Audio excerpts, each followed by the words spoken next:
Welcome to HFY Hero Fi, where the ordinary become extraordinary. Here we celebrate the fearless, the champions who rise against impossible odds. From tales of distant galaxies to the darkest corners of the supernatural, HFY Hero Fi brings you the ultimate stories of heroism. If you believe you've been chosen, heed the call and subscribe now. Let us Hero Fi you and come with us on our next adventure. A cold wind stirred the morning fog as a rattling wagon rolled through the ancient cobbled streets of Leongarde. The city was already alive with the bustle of sailors, vendors, and townsfolk shouting greetings or prices above the gull cries overhead. Wolfrid, Elias, and Alba sat tense beneath the canvas roof of the wagon, their green cloaks dull beneath a thin layer of road dust. Even so, the emblem of the Guardians of the Realm was clearly evident. A golden cross seemed to glow in contrast to the dusty emerald green of their cloaks. Alba turned to look at Wolfrid, who was staring sullenly out of the wagon. "Missing your dear princess, Wolfrid?" she asked. "I'm not going to answer that. You'll only keep pestering me," Wolfrid responded. Elias shook his head and sighed.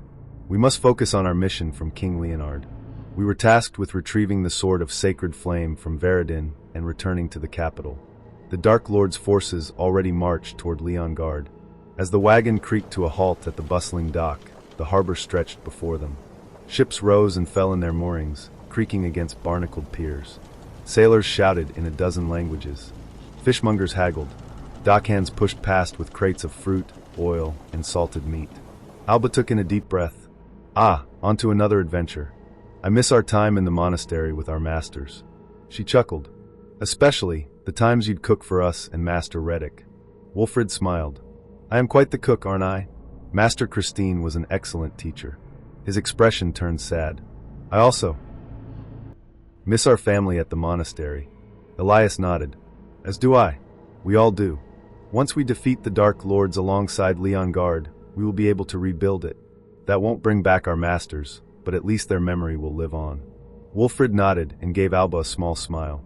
There, tethered to the stone pier and rippling with the tide, was the Sea Maiden. She was a majestic vessel with silver-trimmed sails, and the carved figurehead of a woman curled around its prow. Its flags bore the symbol of Veradin, the sacred flame embroidered into deep navy cloth. They were bound for that kingdom, tasked with recovering the Sword of Sacred Flame. Elias crossed his arms. Remember, we only have 40 days to retrieve the sword and return. Pushing through the crowd with elbows tucked and hands near their weapons, the three made their way to the glimmering Goblet Inn. But something was wrong. The inn's doors were barred. Windows were shuttered. No smoke curled from its chimney. A thick silence seemed to hang over the place like a warning. What's going on here? Wolfrid asked. Wolfrid raised a fist to knock, but before his knuckles touched wood, a hand shot out of the alley beside them and dragged them into the dark. Weapons flashed. Wait! It's me! Your first mate! A man shouted. I am Edmar. He gave a deep, respectful bow. Wolfrid's blade halted inches from his neck, crashing instead against a wooden crate that shattered on the alley ground. Forgive me, my liege, the man panted. I didn't want to draw attention. Alba shoved him backward. What kind of fool drags warriors into the shadows? You could have died. She clenched her quarterstaff. I have half a mind to make that a reality. Elias put a hand on her shoulder. Calm yourselves. He turned back toward Edmar. Though I do agree that was foolish.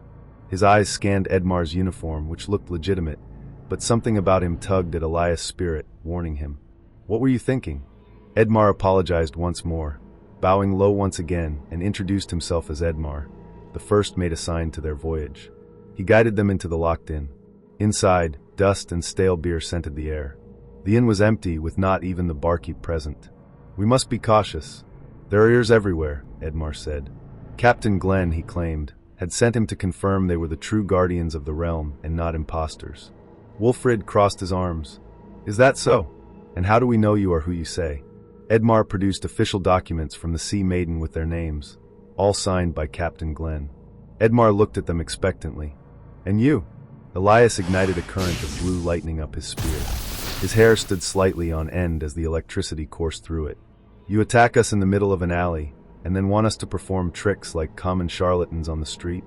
We are the guardians of the realm. Now take us to the Sea Maiden. Elias slammed his spear on the ground, and sparks spread across the floor. Now who's not keeping calm? Alba whispered to Wolfrid.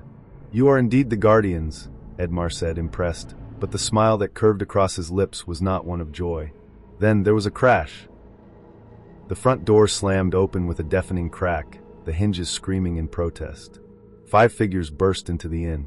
They were brawny men in salt-stained tunics, each brandishing a rusted blade. Their eyes gleamed with ill intent, and tattoos of clashing blades were visible on their exposed wrists. The stench of sweat and blood followed them in like a storm wind. Wolfrid was the first to move. He seized a nearby bench and swung it hard, splintering it across the chest of the lead thug. The man crashed into a table, flipping over it with a shout and collapsing to the floor in a heap of groans and curses. "Don't just stand there," he grunted to the other thugs. Alba ducked low beneath a swinging blade and came up spinning, her frost-laced staff glowing white. She cracked it against the knees of a second attacker and then spun to hit another. Bone crunched underneath the strength of her blow. The tallest of them howled in pain and stumbled. Alba didn't wait.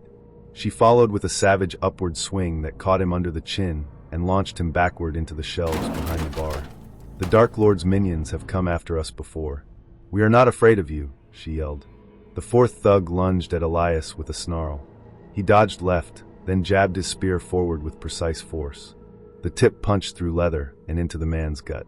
The thug gasped, dropped his blade, and crumpled to the ale-stained floorboards. Elias stood over him, breathing hard. "Who sent you?" And then Elias remembered Edmar. He caught a glimpse of Edmar jumping out the window, but his clothes had changed. An eerie dark smoke lingered around his form as he escaped before Elias could lunge for him.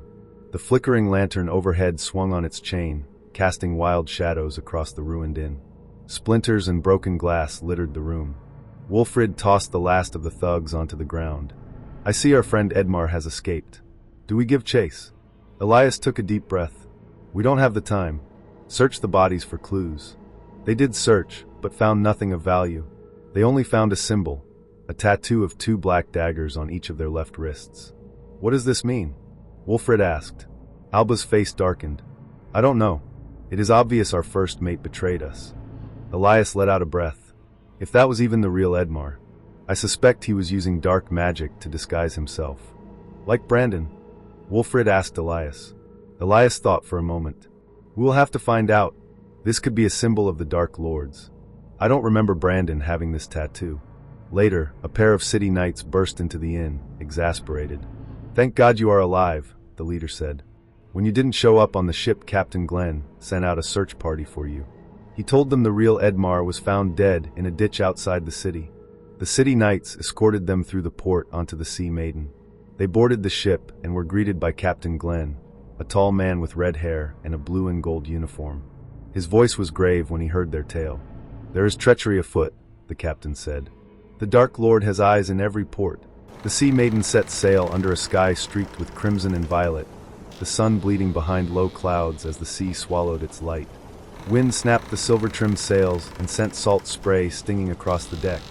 Seabirds followed them for miles, then vanished as the coast fell away behind. For the first day, the voyage was uneventful, allowing us to finally rest. The steady groan of the timbers beneath their boots and the creak of rigging overhead formed a rhythm of calm. Wolfrid kept his vigil near the prow, hand resting on the hilt of his new sword. Elias studied the crew with quiet suspicion, and Alba leaned against the railing, face tipped to the wind, lips moving in silent prayer. By the next morning, the calm shattered. Wreckage off the starboard bow, came a shout from the watchman above. A bell rang. Sailors clustered at the railing, murmuring. The Guardians joined them. Floating beams bobbed in the current like bones.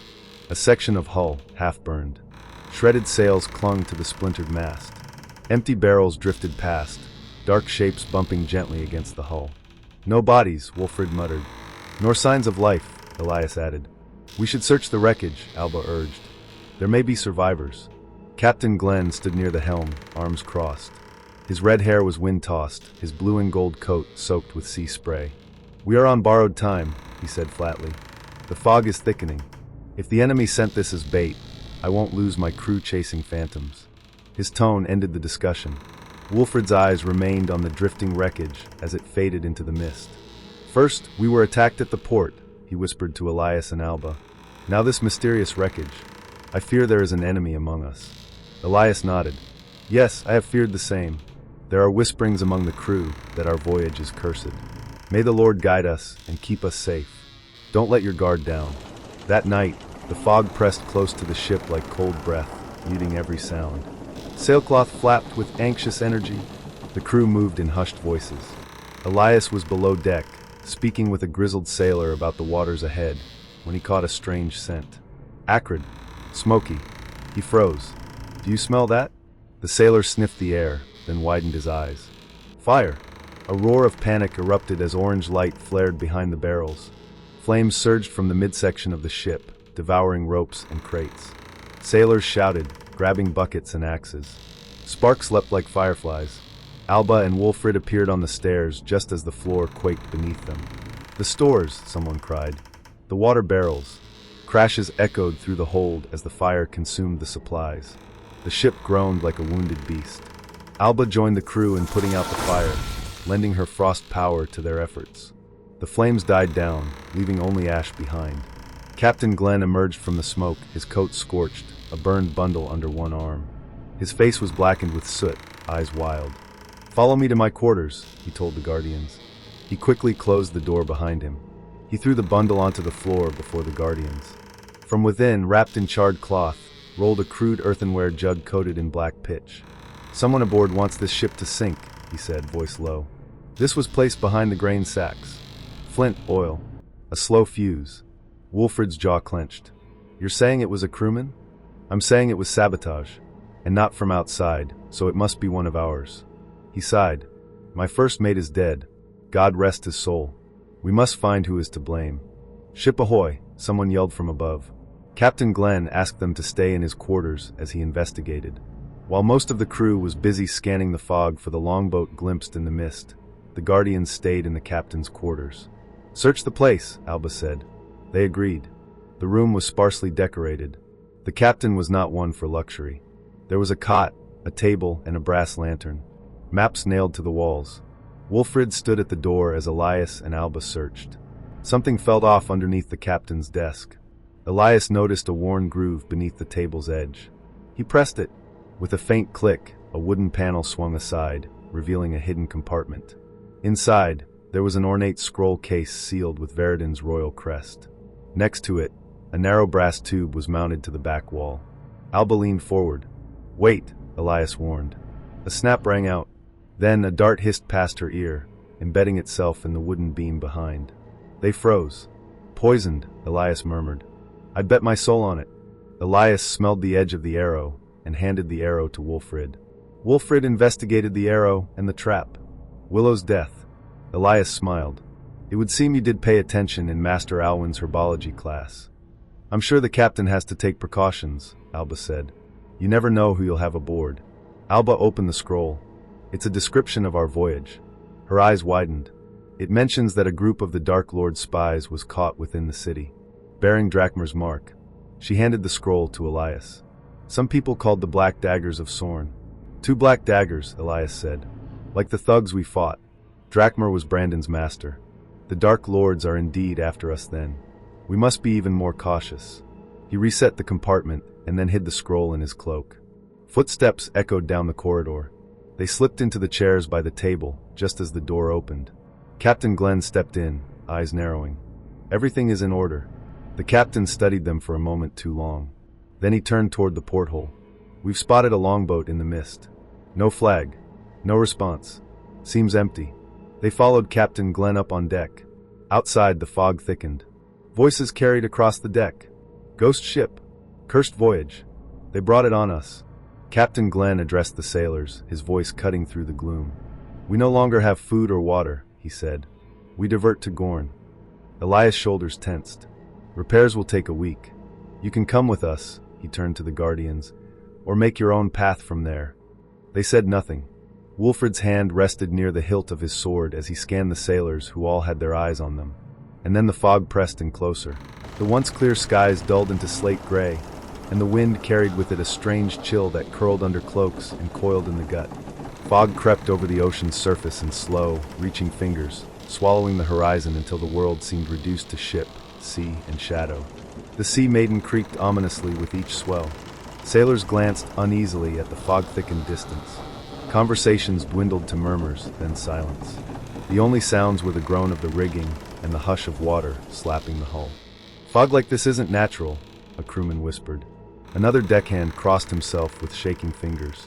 He glanced at the Guardians and then skittered away below deck. Captain Glenn stood at the helm, jaw tight, red hair plastered to his temples by damp wind. "We should be able to make it to Gorn within 8 hours or so." He sounded like he was saying this more to convince himself than to his crew. But the sea had other plans. It began with a low rumble. A distant thunder vibrated in their bones. Then came the wind, howling from the east with sudden, vengeful force. A foul voice seemed to be whispered among the winds. Sails snapped like whips. The fog shredded as black clouds raced overhead, swirling like an angry spirit. The rain came in sheets, blinding and cold as ice knives. The ship bucked like a wild beast, pitching side to side. Waves rose like dark towers and crashed over the railings. Sailors were thrown from their posts, sliding across the soaked deck. "Hold fast," the captain roared, voice nearly lost in the gale. "Tie down the rigging." Lightning split the sky, a jagged spear of white fire. Thunder followed a heartbeat later, deafening. The sea churned beneath them, vast and merciless. Elias stumbled toward the mast to secure a flapping sail when the air around him grew hot with static. A bolt of lightning struck the mainmast. The mast exploded in flame and splinters. "Elias down!" Wolfrid shouted. Elias dove, rolling hard across the slick boards just as the mast cracked and came crashing down. It struck the deck and crushed Captain Glenn beneath its weight in a burst of fire, blood, and splintered wood. Screams tore through the storm. The Sea Maiden groaned. Boards cracked. Ropes snapped. A wave taller than the deckhouse slammed into the side of the ship, and everything, men, crates, barrels, was tossed into the swirling abyss. Wolfrid was flung overboard, the breath knocked from his lungs. Freezing seawater swallowed him in an instant. He fought toward the surface, chest burning, only to be dragged under again by a tangle of rope. Kicking and clawing, he burst free and gasped for air. He removed his chainmail to lighten his load, but held on to his pack and the sword in its hilt. Elias surfaced nearby, coughing and sputtering. His spear gone. He grabbed a barrel bobbing among the wreckage. "Alba!" Alba's voice answered in a gasp. She clung to a jagged hatch cover, her hair plastered to her face, her staff lost. They watched as everything they had brought with them on their voyage was swallowed by the angry sea. Wolfrid reached for a length of rope and wrapped it tight around his wrist, letting it anchor him to a half-sunken beam. Thunder cracked again, and another wave tossed them apart. The three of them drifted in the water. They were wounded, freezing, and exhausted as the sky above wept and raged. It felt like hours as they hung on before the storm passed. At last, the rain eased. The wind fell silent. The sky cracked open to reveal a thin glow of morning light. Wolfrid's fingers found sand. With a groan, he pulled himself forward, collapsing face down on the wet beach. He finally allowed himself to let go of their pack as he lay on the warm sand. Alba washed up farther along the shore, still clinging to the hatch cover. Elias dragged himself beside her, gasping. They had survived, but barely. The sea behind them still churned. Before them stretched an unfamiliar coastline with jagged cliffs, wild rocks, and a pale strand of sand that curved into the distance. The beach gave way to scraggly dunes and clusters of thorny grass. Salt clung to their skin as they trudged inland, their soaked tunics heavy with seawater, their boots squelching in the muddy soil. Pieces of the Sea Maiden had washed ashore. Up ahead near beams and hunks of wood, Alba found a familiar engraved wood. "My staff!" She ran to it and then hugged it. "You have returned to me. I wish I could say the same about my chainmail and shield," Wolfrid muttered as his eyes searched the shore. "I feel naked in these clothes." "Good thing for us, you're not actually naked," Elias said. Unlike the other two, he had nothing with him except the clothes on his back. "Wolfrid, what have you in that pack?" Wolfrid opened it. "Our gold coins, rope, and a few healing potions. No food, though. I did my best to hold on to it through the storm." "That's good news. We'll be able to buy equipment if we can't find what we need here. Let's search the wreckage. Perhaps we'll be as fortunate as Alba." Not far from the shore, a wild grove of gnarled trees twisted toward the pale morning sky. Among them, a thick-leafed plant grew in abundance, its vines dangling with swollen violet fruit. "Sea figs," Elias murmured, crouching beside one of the low-hanging branches. He plucked a cluster, inspecting their bruised skins and faint shimmer of sap. "They're bitter, but they'll heal us faster than rest alone." "How do you know that?" Alba asked, crinkling her nose at the purple fruit. I'd often eat these as a young boy, Elias said. Back on the island, my grandfather taught me all about plants and medicines. Before the Dark Lords wiped out our village. Alba squeezed Elias' shoulder. She understood what it was like to be an orphan, though her story was a bit different than Elias. She didn't have the same loving family that he had. Well, let's eat up then, she said. They ate sparingly. The fruit stung their tongues and left a sharp, earthy aftertaste, but they felt the burn in their limbs ease just a little. Alba pursed her lips. Makes me miss Wolfrid's cooking even more. What I would give for some roast boar, dripping with juices and a nice potato mash. Wolfrid munched on the sea figs. When we rebuild the monastery, it'll be the first meal I make for us. By midday, the sun crept overhead, hazy through thin clouds. They followed the curve of the coastline east, hoping it would lead them to some sign of civilization. More wreckage had washed ashore. The three of them searched, but found nothing of value. Just as Elias threw a piece of timber aside, he stepped on a familiar wooden shaft. My spear. Thank you, my lord. Alba joined him in his joy, while Wolfrid had a sour expression. Do not worry, Wolfrid. Perhaps we will find your things soon, Elias said. Not likely. Wolfrid crossed his arms. My armor and shield have likely made their home at the bottom of the sea. The wind carried only the crash of distant waves and the occasional cry of gulls. Hours passed. Their feet ached. When dusk began to blur the edge of the sea and sky, they spotted a twisted tree. We can make camp here, Elias said. Wolfrid and Elias worked on collecting firewood. Wolfrid's hands glowed as he set the firewood ablaze. The three of them huddled together for warmth beneath the fur blanket Elias had salvaged from the ship. Then they slept. The faint clatter of wheels crept into Elias' dreams. When Elias opened his eyes, he saw a beautiful brunette staring into his eyes. Oh good. It would have been a shame if such a handsome man was dead. She gave him a mischievous grin. Don't any of you get any ideas, this handsome one is mine. Handsome one, Wolfrid said, offended. Elias stared at the young woman in shock that she had snuck up on him. On all of them without waking them. Perhaps the exhaustion from nearly drowning had dulled his senses. And you are? She held out a calloused hand and shook Elias' hand hard. Tamitha at your service. Do you need safe passage? There is room on this wagon for more. It is on its way to Gorn. She tucked a loose strand of dark hair behind her ear. Her smile was warm, wide, and directed straight at Elias. Elias stammered something polite as he stood alongside her. Alba raised an eyebrow at Wolfrid, who only grunted and looked away toward the trees. Why the sour expression, Wolfrid? Don't tell me you've forgotten your princess already. Shut it, Wolfrid said, annoyed. Are we going to get on this wagon or not? Nearby, a large wagon sat beyond the trees, lanterns swinging from its sides and horses snorting in the misty morning. The driver, an older man with a nose like a hawk's beak, eyed them suspiciously but waved them aboard for 9 gold coins. Wolfrid gave the man his coins and slid into the coach, quickly followed by Alba, Elias, and the mysterious maiden Tamitha. Inside were 2 other passengers, a merchant with a swollen, blackened eye and a clean-shaven priest with soft hands and tired eyes. As the coach rumbled on, conversations slowly bloomed among the strangers. The merchant, Hal, had been mugged and barely escaped with his life. Those black daggers of Sorn are an awful bunch, he said. The priest claimed to be from Torin, journeying east on pilgrimage, but did not volunteer any other information. He looked a bit skittish, constantly looking out the window and at all the passengers. What's the old man so afraid of, I wonder? Alba whispered to Wolfrid. He only shrugged as he looked at Elias, chatting quietly with Tamitha. She sat disturbingly close to Elias, their thighs touching as she leaned in to whisper something in his ear. We must be careful who we trust, he whispered. It is still early morn, get some rest, Alba. I'll keep watch. Over the next 2 days, the road grew rougher and the trees darker. The skies remained heavy with gray clouds. On the 3rd day, they reached a narrow toll bridge arched over a misty ravine. A small house clung to the edge like a barnacle.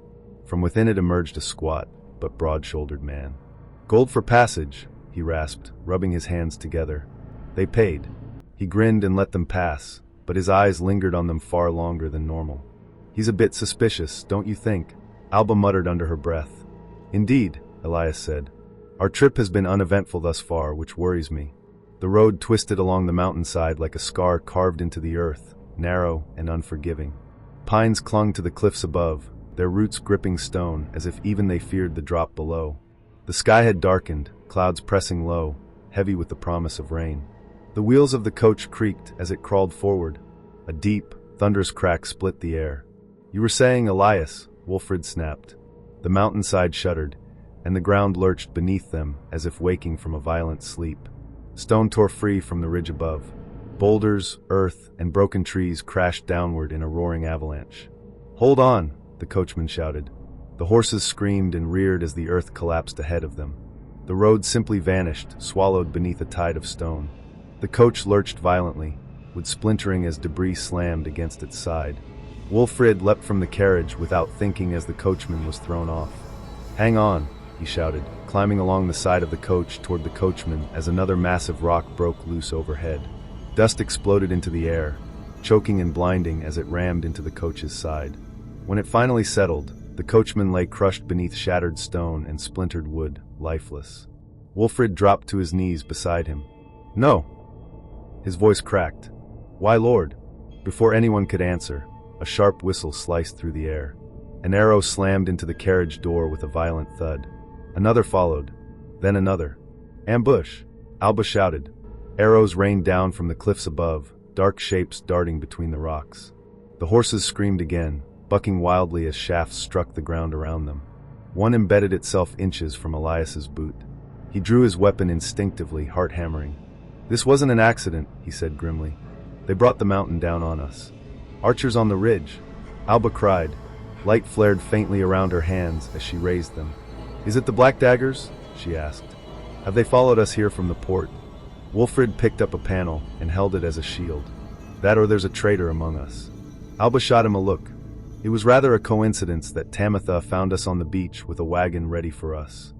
Wolfrid spun, scanning the heights. "Cowards!" Another arrow screamed toward Elias's back, but someone slammed into him. Steel rang as the arrow shattered mid-air. Elias staggered, spinning around just in time to see Tamitha standing between him and death, her blade raised, arm trembling from the impact. Dust clung to her hair, her chest heaving as she steadied herself. "Tamitha!" She didn't look at him. "Focus!" she snapped. "They're trying to pin us down." Another arrow flew. She knocked it aside, sparks flashing as metal struck metal. Her movements were sharp, practiced. She was nothing like the quiet traveler she had seen before. Elias stared at her, stunned. You saved my life." She shot him a glance, fierce and unyielding. "Don't worry, love. I'll make you pay me back for it later." A surge of heat and awe flooded his chest. Alba thrust her hands forward, light bursting from her palms in a wide arc. The radiance smashed into the cliff face, sending two attackers tumbling into the ravine below. Wolfrid charged through the dust with a roar, as he swung his makeshift wooden shield, driving the remaining assailants back with his Herculean strength. The merchant house scrambled to the reins, terror etched into his face. "If we don't move, we're dead. These bastards won't leave me be. There is a passage I know through the forest." "Everyone inside!" Elias shouted. "Now!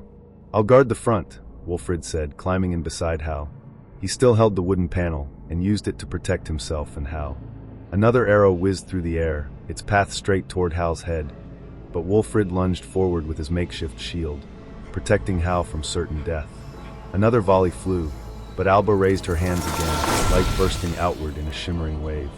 The arrows shattered, fragments raining harmlessly to the ground. "Go!" she cried.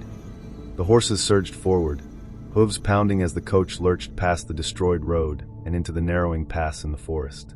Silence fell slowly, broken only by labored breathing and the creak of wheels. Elias turned toward Tabitha. A thin line of blood traced down her arm. "You didn't hesitate," he said quietly. She shrugged, though her hands trembled. "I wasn't going to let you die. Or anyone else. Thank you."